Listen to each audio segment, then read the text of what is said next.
Alright, so you should be slightly warmed up by now. Maybe if you've done a couple sun salutations, or I don't know, if you went for a light jog. If you need to see what a few sun salutations or even modified versions look like, look at one of the previous videos that I've uploaded, and that will help you guide you through it, and then you'll be a bit warm by the time you get to this stage.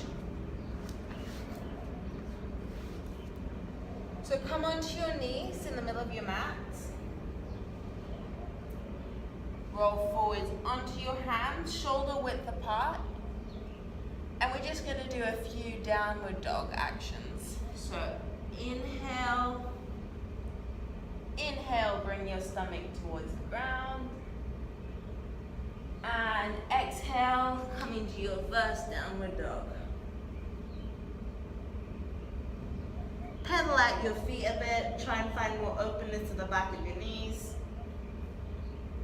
The first one can feel really uncomfortable. Just breathe through the uncomfortability. Send your breath to the backs of your knees. Especially if you're a runner, you're going to feel it really tight back here.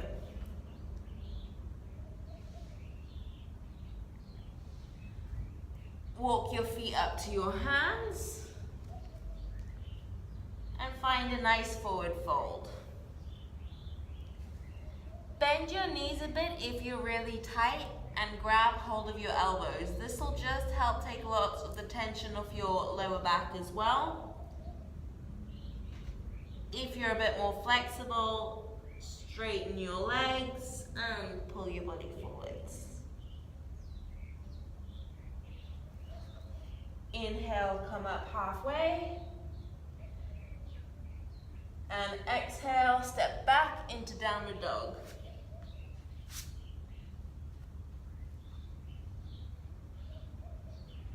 Bring your left foot up. Try and keep your hips square when you do this, and exhale it to the middle of the mat. Because we're not really flowing right now, we're just opening up our hips. So what you're going to do is you're going to come forwards in this Anjaneyasana. It's like a mini lunge. And let gravity sink your hips down towards the ground. Don't sink into the pose. Just make sure you're keeping your front leg strong. If this is where you're at today, that is fine. There is always somewhere to progress. You should feel it really tight and uncomfortable here, especially if you jog a lot or if you have tight hip flexors. Just breathe into the discomfort. And exhale, come into a half split. So with a half split, you're gonna push your hips back. You're gonna point your toes upwards, really flex your foot and fold forwards. Again, if where you're at is up here, if maybe you need a block just to support your body, that's fine. But just find that little bit of a pull or pinch, but just know when not to push it too far. Been there, done that, rehab for 7 months. You don't want to tear anything.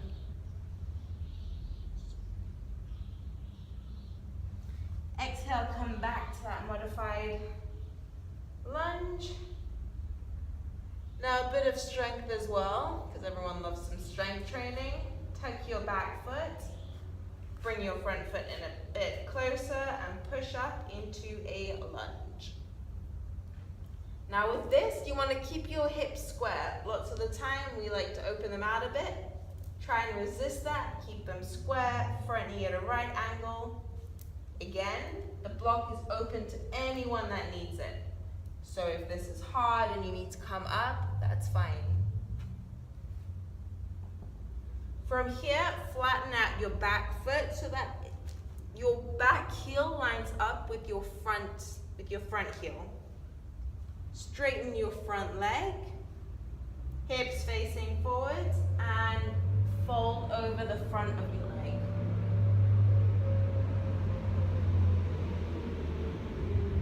Try and square your hips as far forwards as you can and avoid the booty tooch.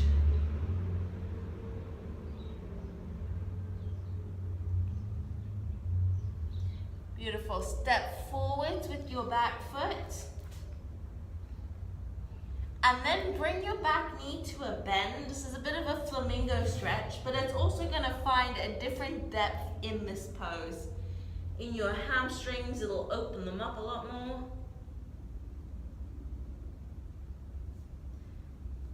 Come down to center. Lift up halfway and step back into downward dog.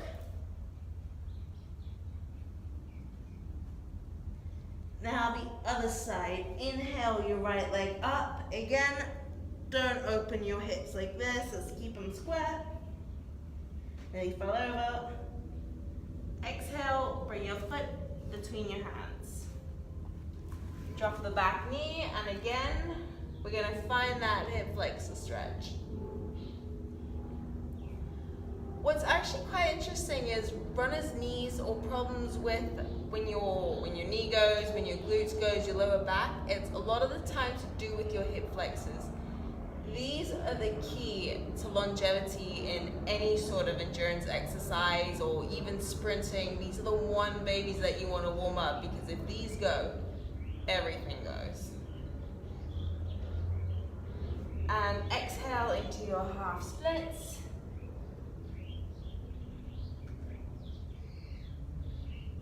Push your hips back, and remember, no booty tooching going on out here. Keep it forwards.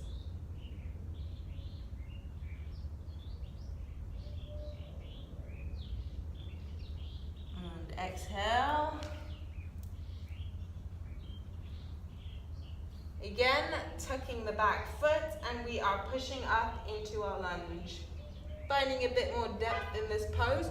What actually helps is if you really push your back heel back, every single part of your body should be active. Now, again, your heel to heel alignment, you probably hear that often if you've been to yoga class. Just means you can draw a line from your back heel to your front heel. Front foot facing forwards and fold over. Like I say, where you're at, one side might be a lot tighter than the other side. So don't feel discouraged if you think, oh my gosh, I'm a freak of nature, I can't even fold forwards on this leg.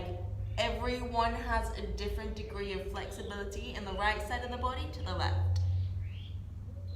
Make sure you're not tooching your booty as well. Square your hips. Now stepping forwards and bringing your left knee to a bend this time.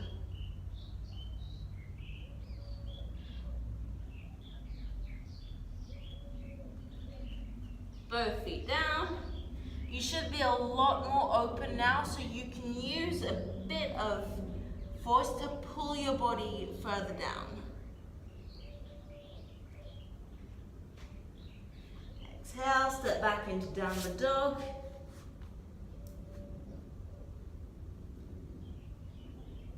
And now, especially for all you runners, bring your left knee just behind your left hand. Drop it down, and it's time to stretch the booty.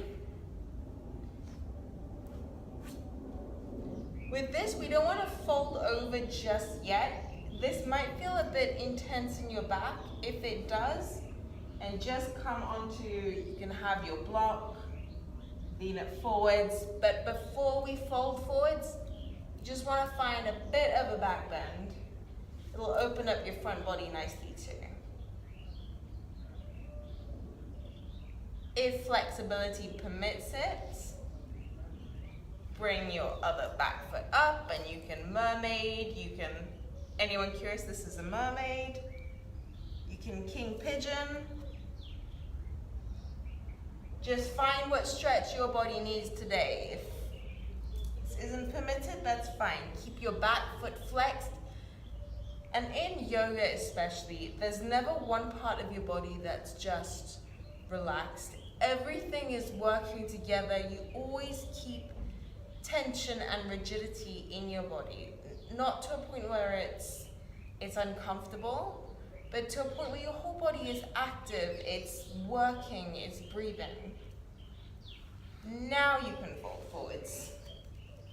Make sure, again, you're not touching your booty or anything. Keep your hips really square, facing straight, and fold forwards.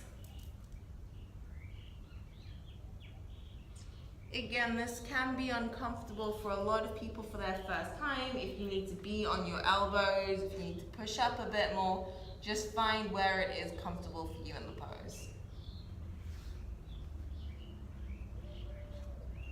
Tuck your back foot and you're gonna push back into your downward dog.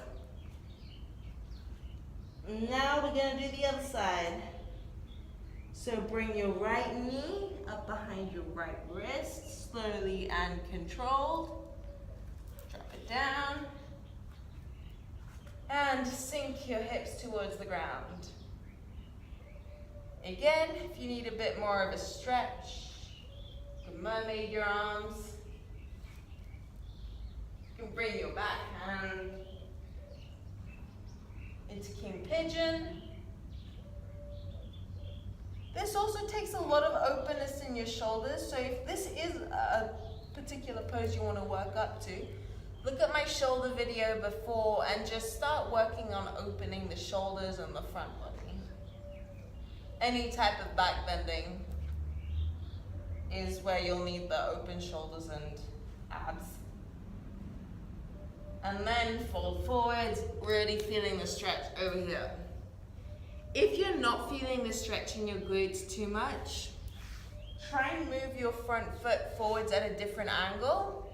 Just play around in the pose, see where your body's at, see what you need to be.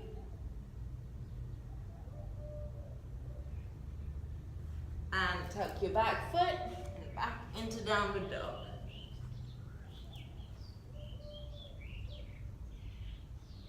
Do a couple motions where you're just going to tap your knees to the ground, push back up. This type of dynamic stretching helps find a lot more openness because it warms the muscles up nice and quickly. Beautiful. Now bring your left foot to the center of the mat.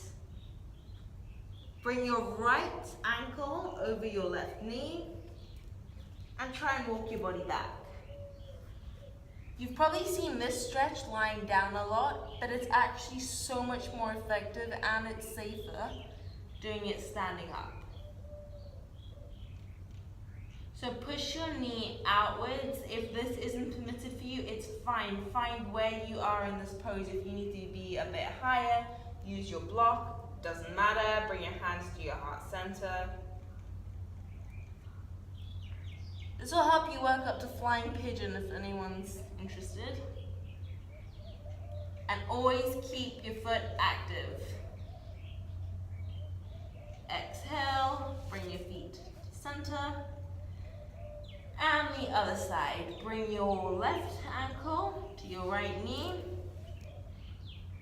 And start bending your knee just to find the pull or that tugging motion, keeping the foot flexed.